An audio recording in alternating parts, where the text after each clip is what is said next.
श्री राधे राधे। भक्तों, संतों में गुरु परंपरा चलती है, अर्थात महान जो पूर्वकालीन संत होते हैं उनकी शिष्य परंपरा, और इसके द्वारा श्रद्धावान साधकों को मार्ग मिलता है।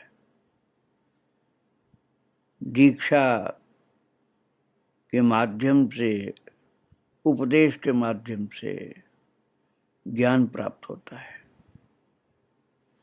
और आधार मिलता है साधकों के लिए। दीक्षा का आधार मिलता है। तो जैसा कि मैंने आपको पहले बताया है कि बड़े बाबा की कृपा से बहुत से संत लोग, बहुत से भक्त लोग कृष्ण भक्ति में लगे, और उनके बाद श्रीपाद रामदास बाबा के द्वारा और उनके शिष्य गौरांग दास जी के द्वारा। गौरांग दास बाबा के भागवत चरणों की प्राप्ति, अर्थात इसको वृंदावन की रज की प्राप्ति बोलते हैं। शरीर को छोड़ने के बाद भगवत धाम में प्रस्थान करना। इसके बाद बाबा की दीक्षा वाली जो सेवा भक्तों के लिए चलती थी, गौरांग दास जी महाराज की, उनको उस सेवा को संभाला चंद्रशेखर बाबा ने। चंद्रशेखर बाबा दीक्षा देने लगे थे और वही वरिष्ठ गुरु भाई थे दीन हरिदास जी के। तो दीन हरिदास जी ने ये कार्य नहीं किया। उन्होंने कहा ये तो हमारे बड़े गुरु भाई जो हैं चंद्रशेखर दास जी महाराज वही करेंगे, जिनका चरित्र आप 8 भागों में सुन चुके हैं। लेकिन कुछ समय बाद वे बाबा के, अर्थात गौरांग दास जी के आश्रम से दूर कहीं रहने लगे। तो बाबा के अन्य वरिष्ठ गुरु भाइयों को दीक्षा देने की प्रेरणा नहीं हुई थी। बाबा के काका गुरु, अर्थात दीन हरिदास जी महाराज के काका गुरु श्री सचिनंदन बाबा ने उन्हें बहुत आग्रह करके आदेश दिया कि परंपरा की रक्षा के लिए तुम दीक्षा देना शुरू करो। साधकों को भटकाना नहीं है, उनको मार्ग मिलना चाहिए। प्रारंभ में बाबा दीन हरिदास जी महाराज दीक्षा देने के लिए मना करते रहे, बोले मैं इस योग्य नहीं हूं। लेकिन अपने काका गुरु का आदेश मान करके सन 1970 के आसपास दीक्षा देना बाबा ने, दीन हरिदास जी महाराज ने प्रारंभ किया। प्रथम दीक्षा पटना की किसी वृद्ध महिला की हुई थी, जिसके लिए श्री अवध बिहारी लाल कपूर, जो गौरांग दास जी महाराज के शिष्य थे, उनका दर्शन मैंने किया था। बहुत अच्छे भक्त थे और प्रसिद्ध लेखक भी थे। तो वो दीन हरिदास जी के गुरु भाई थे। तो अवध बिहारी लाल कपूर की पत्नी ने बाबा से बहुत आग्रह किया था पटना की वृद्ध महिला की दीक्षा के लिए। इस प्रकार बाबा गुरु के गद्दी पर, जो बोलते हैं ना कि गुरु गद्दी पर विराजमान हुए, वो भक्त लोगों ने उनको अपने प्रेम के आग्रह के द्वारा विवश करके गुरु वाला कार्य, अर्थात दीक्षा देने का कार्य प्रारंभ कराया था। और दीन हरिदास जी महाराज ने श्री गोपाल अग्रवाल की भी दीक्षा की, जो कि एक अच्छे भक्त हैं और बड़े गोपाल दास जी के भतीजे लगते हैं। तो बहुत प्रसिद्ध हुए भी। और बाबा जब किसी शिष्य को कृपा करके उसकी मंजरी सेवा बताते थे, लिखवाते थे, तो बहुत देर भाव में डूब जाते। कई बार ऐसा हुआ कि नाम, आयु, वेश, कुंज सब लिखवा दिया। जब सेवा प्रदान करने की बात आती है तो बाबा चिंतन में फिर डूब जाते और कहते कि जाओ तुम प्रसाद पा करके आओ। जिसको लिखवाते रहते उससे बोलते कि प्रसाद पा करके आओ, बाद में लिखवाएंगे। ऐसे ही एक भक्त दंपति को जब स्वरूप सेवा प्रदान करने के लिए बैठे बाबा, तो दोपहर के 3 बज गए और गोपाल जी को बुला करके सब लिखवाते थे। तो उस दंपति की सेवा लिखवाई तो वे दोनों आश्चर्य आनंद में डूब गए और उनके प्रेम के आंसू निकल पड़े। बाद में उन्होंने बताया कि हम दोनों दीक्षा से पूर्व जो सेवा ठाकुर जी की करते थे, गुरुदेव ने बिना जाने ही हमें वही सेवा प्रदान कर दी। बोले गुरुदेव अंतर्यामी है, उन्हें कैसे मालूम हुआ कि हमें कौन सी सेवा प्रिय है। ऐसे ही बाबा की एक गुरु बहन थी राजेश्वरी जी, उनके लिए भी ऐसा ही हुआ था। उनकी स्वरूप सेवा लिखवाते लिखवाते बाबा एक स्थान पर रुक गए और गोपाल जी ने हाथ में कागज पेन लिया, इंतजार किया बहुत। बाबा ने सेवा लिखवाई। फिर ये सोचने लगे कि बाबा ने अपने कितने शिष्यों को कृपा करके मंजरी सेवा प्रदान की है। अनंत कुंज अनंत नाम है, किसको भाव के अनुकूल कौन सी सेवा देनी चाहिए, ये सब बाबा को कैसे ज्ञात रहता है। क्या कोई सामान्य मनुष्य ये सब कर सकता है? वही कर सकता है जिसे उस लीला राज्य का अनुभव हो। तो एक दिन गोपाल जी ने साहस करके बाबा से पूछा, तो बाबा बोले राधा रानी की कितनी अनंत सखियां हैं और उनमें भी यूथेश्वरी हैं। उन सब के अलग अलग कुंज हैं, वहां नित्य लीला होती है, वहां उन सब की अलग अलग सेवा है। और भी सब विस्तार से सुन करके उनके सेवक सोचने लगे कि ये सब मेरी बुद्धि से परे है, ये कोई सामान्य बात नहीं है। कोई गुरु के आसन पर ऐसे ही नहीं बैठ जाता है। उस राज्य का चिंतन अनुभव क्या सामान्य जीव की सामर्थ्य है? यथार्थ में जीवेर निस्तार लागे नंद सुत हरि, अथवा गुरु के मनुष्य ज्ञान ना करो कखन, अर्थात मनुष्य मत समझो गुरु को, भगवान ही ये कार्य करते हैं गुरु के रूप में। गुरु को सामान्य मनुष्य समझना भूल होती है। बाबा दीन हरिदास जी की रहनी सहनी बहुत ही महान संतों की जैसी थी, क्योंकि वो महान संत थे ही। वो जो भगवान को निवेदित नहीं किया गया ऐसा भोजन, साधु लोग अमनिया भोजन बोलते हैं, अनिवेदित आप समझिए, तो वह अनिवेदित, वो प्रसादी वस्तुओं का बहुत विचार रखते थे। दोनों एक साथ नहीं रखी जाती थी। जो अमनिया है और जो प्रसादी अर्थात भोग लगी चीज है, उसका एक साथ रखना उचित नहीं था। तो प्रभु को जिस वस्तु का भोग लगना है वो प्रसादी हाथ, वो प्रसादी वस्तु से स्पर्श न हो, क्योंकि भोग लगी हुई वस्तु तो प्रभु का अब प्रसाद बन चुका है। अमानिया अलग रखा जाए। श्री अद्वैत बाबा जो खोल वादक थे अर्थात मृदंग वादक गायक, जब आश्रम में आए थे तो उनकी अवस्था 15-16 वर्ष की थी। हिंदी भी ठीक से नहीं बोल पाते थे बंगाल के होने के कारण। उन्हें अमनिया प्रसादी का अर्थ नहीं मालूम था। एक बार भंडार घर में रखे ढेर सारे आलूओं से उनका प्रसादी हाथ स्पर्श हो गया। भक्तों, ये बिना संतों के संग रहे जल्दी बातें समझ में नहीं आती। तो बाबा को जब ये ज्ञात हुआ तो उन्होंने बुलाया। गोपाल जी कहते हैं कि मैं वहां बैठा था। बाबा ने पूछा, ऐसा क्यों हुआ?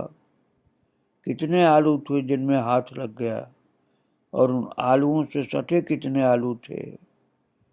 अद्वैत बाबा नए नए थे।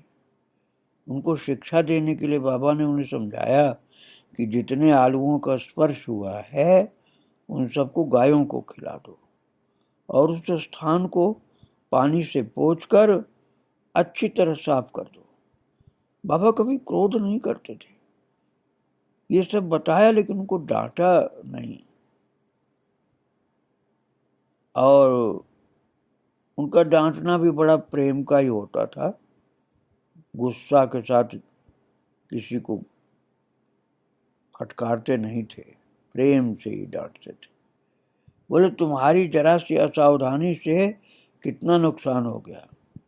गुरुदेव की हर आज्ञा या दंड में कोई न कोई कृपा होती है। छोटी छोटी बातों में शिक्षा ये बाबा ने सिखाया। उत्सवों के दौरान जब गुरुदेव अर्थात दीन हरिदास जी महाराज अपने सेवकों को उनकी सेवा में रहने का कुछ निर्देश देते थे, सेवा का मौका उनको मिलता था, तो बाबा अपने भक्तों को प्रसाद दिलवाते थे। एक बार बर्फी का एक छोटा सा कण नीचे गिर गया, तो बाबा ने वो कण उठवाया सेवक से, और उस स्थान को पानी से पुछवाया। बोले, किसी का पैर न पड़ जाए। वस्तुएं रखवाते समय वो अपने सेवक को हमेशा बताते थे कि प्रसादी कहाँ रखनी है और अमनिया कहाँ रखना। अर्थात अमनिया हमने बताया ना आपको, अनिवेदित जो भोजन है, अभी भोग नहीं लगा वो भोजन, और भोग लग गया वो प्रसादी। तो शिष्यों को कैसे आचरण करना है ये उन्होंने स्वयं आचरण करके सिखाया। कई बार तो प्रसादी हाथ से कुटिया का दरवाजा खोलने को मना करते, और कहते प्रसाद से हाथ लगा हुआ ना, अभी कुटिया का दरवाजा मत खोलो तुम, और कोई खोल देगा। ये आचार विचार है भक्तों, इसको आप ढोंग मत समझ लेना। ये संतों की रहनी सहनी, जिसको आचार विचार आप कह सकते हैं। इससे मन में पवित्रता आती है, लाभ होता है। एक भक्त कहते हैं कि हम लोग उन भाग्यशाली लोगों में से रहे जिनको गुरुदेव के श्रीमुख से भागवत कथा प्रसंग खूब सुनने को मिले। 2 से 3 घंटे तक बाबा खूब प्यार से भगवान की लीला सुनाते थे। एक बार प्रसंग के समय बाबा ने एक श्लोक बोला।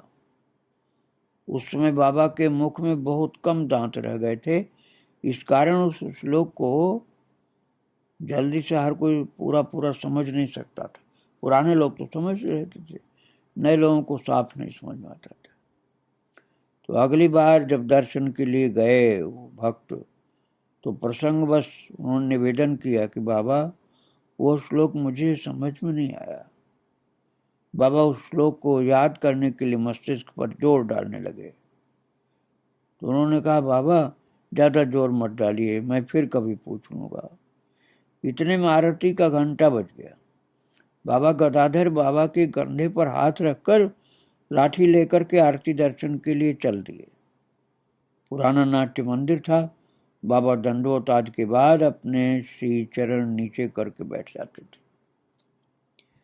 और आरती के बाद नाम के साथ परिक्रमा होती थी।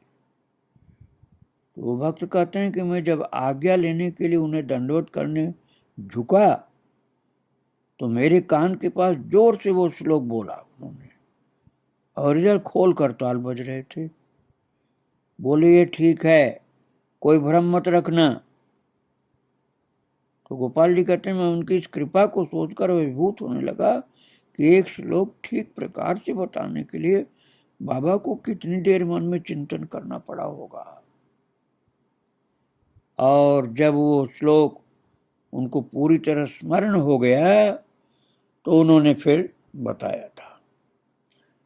तो नहीं बताते तब भी कोई बात नहीं थी, पर शिष्य की छोटी छोटी जिज्ञासाओं को भी शांत करना गुरु का ही दायित्व होता है। एक दिन बाबा दीन हरिदास जी ने एक श्लोक बोला तो उनके शिष्य सेवक ने जो कुछ सुनते थे वो उसे टेप रिकॉर्ड में रिकॉर्ड करते थे। तो फिर घर जाकर के सुन करके एक शब्द लिखते थे। बाद में उनके गुरु भाई जयपुर के परम निष्ठावान श्री सत्यनारायण जी ने एक महंगा सा डिजिटल रिकॉर्डर उनको प्रदान किया, जिसमें गुरुदेव के श्रीमुख से निकले प्रसंग लगभग 36 घंटे तक रिकॉर्ड हो सकते थे। इस डिजिटल रिकॉर्डर ने बहुत मदद की। इस ग्रंथ की जो सामग्री अर्थात उनके चरित्र की जो सामग्री बाबा की वो होती थी वो उसमें इकट्ठा करते थे। बाद में मोबाइल आदि के माध्यम से संग्रह होता था। तो इस प्रकार से सेवक लोग बाबा की वाणी को संग्रह करते थे। बंगला में बोलते थे बाबा तो उसको हिंदी रूपांतरण करते थे भक्त लोग, सेवक लोग। बाबा का महान जीवन था, उनके गुण भी बहुत थे। जीवे सम्मान दिवे जान कृष्णेर अधिष्ठान, ऐसा बोलते थे बाबा बंगला में। बाबा कहते थे जीवे सम्मान दिवे जान कृष्णेर अधिष्ठान, अर्थात जीव का तिरस्कार न करो, उसका सम्मान करो, कृष्ण का ही अधिष्ठान समझ करके, क्योंकि कृष्ण उसके अंदर खेलते हैं। महाप्रभु के सिद्धांतों का पालन बाबा के जीवन में अनेक बार देखने को मिला। जीवे दया नामे रुचि वैष्णव सेवन, ये सब प्रत्यक्ष दिखाई देता था। बाबा के आश्रितों में धनिक और आईएएस अधिकारी, विदेशी व निम्न जाति के दरिद्र लोग सब शामिल थे। अमीर और गरीब भक्तों को बाबा ने समान स्नेह दिया। उनकी एक आश्रिता निम्न जाति की वृद्ध महिला एक पुरानी सी प्लास्टिक की बोतल में गौशाला से दूध लाती, जहां वो कार्य करती थी वहां से। बाबा उसका लाया दूध भी उतने ही प्रेम से ग्रहण करते जितनी किसी अन्य भक्त की कोई सामग्री। सबके साथ समान व्यवहार रखते। बाबा को आत्म सुख की चाह जीवन में कभी नहीं रही। वे चाहते तो अपने भक्तों से कहकर अपने लिए संपूर्ण सुख सुविधा, सुंदर शैया, सिंहासन सब बनवा लेते, लेकिन बाबा त्यागी तपस्वी थे ना। तो जीवन के 85-86 वर्ष की अवस्था तक बाबा अपनी कुटिया में बिछी एक पतली सी चटाई पर रखे एक सामान्य से आसन पर बैठ जाते। अपने भक्तों की जिज्ञासा, उनकी समस्या का समाधान, भागवत चर्चा, आज 3 से 4 घंटे तक वहीं बैठे बैठे करते। गुरु और शिष्य के बीच कोई बाधा नहीं। बाबा इतनी निकटता से वार्तालाप करते कि सबको यही अनुभव होता कि मेरे बाबा हैं, अर्थात बहुत अपनेपन से बात करते थे। प्रसाद के समय जैसे ही कोई आकर बैठता सबसे पहले कहते जाकर प्रसाद पाए आओ, और कोई देर से आता तो कहते देखो प्रसाद घर में प्रसाद होगा, वहां से ले लो। कोई नया आता तो किसी भी सेवक को आज्ञा करते कि इन्हें प्रसाद पवा दो। किसी के परिवार में कोई बीमार होता, कोई बात होती तो उसके आते ही सबसे पहले उनका हाल पूछते परिजनों की कुशल पूछते। जाते समय उनका आग्रह रहता कि भक्त लोग किनका प्रसाद लेकर जाएं। उसके लिए पहले से पैकेट बनवा कर रखते। किसी शिष्य के माँ, पिताजी अथवा परिवार का बड़ा व्यक्ति आता तो प्रसादी माला शिष्य को न देकर कहते, ना, पहले माँ को देंगे। छोटी छोटी बातें व्यवहार में दिखाई देती थी बाबा की। बाबा ने कभी किसी में दोष नहीं देखा। इस कारण कितनी बार अपनी अवज्ञा अपमान सहकर अपने को शांत रखते। दीनता की पराकाष्ठा थे बाबा। और बाबा की स्मरण शक्ति बहुत तीव्र थी। 15-20 वर्ष बाद उनकी एक शिष्या मधु शर्मा आई। कहा, बाबा पहचाना? बाबा ने तुरंत उनका नाम बता दिया। और गोपाल जी कहते हैं कि मेरा भांजा, जिसका नाम बाबा ने हमारे घर पदार्पण के समय रखा था, वो 20-22 वर्ष का हो गया। नासिक से आया बाबा के दर्शन करने।